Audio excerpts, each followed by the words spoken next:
Next हमारा जो है इलेक्ट्रिक मोटर है। तो इलेक्ट्रिक मोटर जो होता है फ्लेमिंग के लेफ्ट हैंड रूल, यानी फ्लेमिंग के बाएं हाथ का जो नियम हम लोग अभी पढ़े हैं उसी की तरह होता है, उसी पर ये बेस है।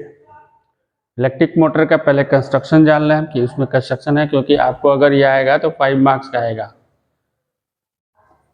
दो चीज़ें इसमें आएगा, इसका थियरी क्या है, दूसरा आएगा कि इसका कंस्ट्रक्शन क्या है आपको लिखना है, और इसका वर्किंग रूल कैसे फंक्शन करता है, वर्क करता है। तो पहला है कि इलेक्ट्रिक मोटर में क्या होता है कि इट कन्वर्ट्स, ये इसका थियरी है, इट कन्वर्ट्स इलेक्ट्रिक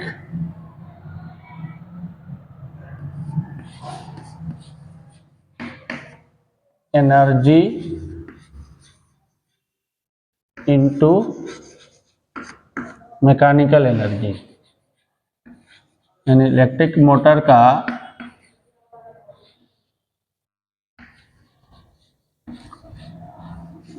जो थियरी है वो क्या करता है कि इलेक्ट्रिक करंट को मैकेनिकल एनर्जी में कन्वर्ट करता है।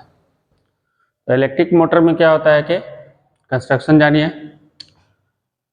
ये एक पावरफुल या स्ट्रॉन्ग जो मैग्नेट होता है उसके ये पोल है N और S, इसके बीच में एक कॉपर बाइंडिंग या एल्युमिनियम बाइंडिंग की क्वाइल होती है जिसको हम आर्मेचर बोलते हैं, उसको हम आर्मेचर कहते हैं।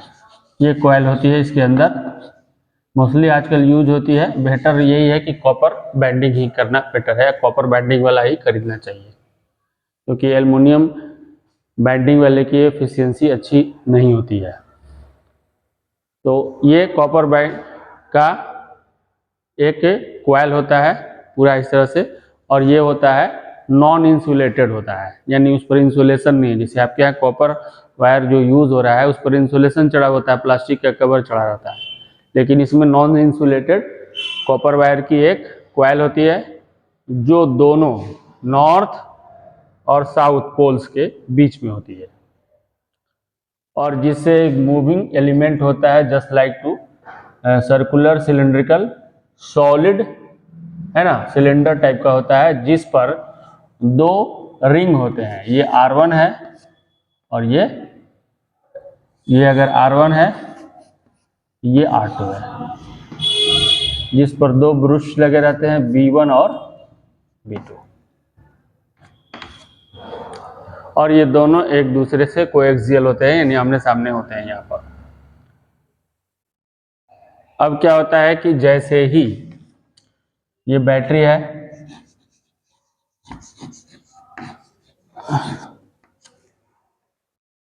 और ये रियोस्टेंट है जिसमें हम वोल्टेज को बढ़ा घटा सकते हैं। रियोस्टेंट को अंदर कर देंगे तो वोल्टेज घट जाएगा, यानी और बाहर खींच देंगे तो बढ़ जाएगा।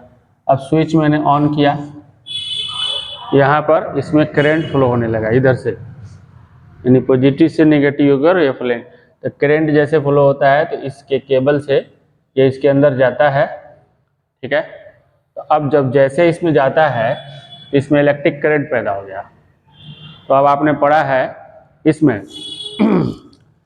फ्लेमिंग का लेफ्ट हैंड रूल जो है, तो इसमें पहले से ये दोनों मैग्नेट के पोल हैं, मैग्नेटिक फील्ड है, और यह भी इलेक्ट्रिक, ये भी क्या बन जाता है मैग्नेट, ये फोर्स लगता है। तो ये क्या होता है ऊपर की ओर जाता है, ये DC, और ये भी जो है नीचे आता है। तो ये वाला अपना प्लेस जो चेंज कर लेता है ना, और इस प्रकार इस तरह से चेंज करता है कि हाफ रिवोल्यूशन, यानी एक हाफ चक्कर अगर ऐसे अगर जा रहा है हाफ चक्कर, तो फिर रिटर्न वाला चक्कर ऐसे हो जाएगा।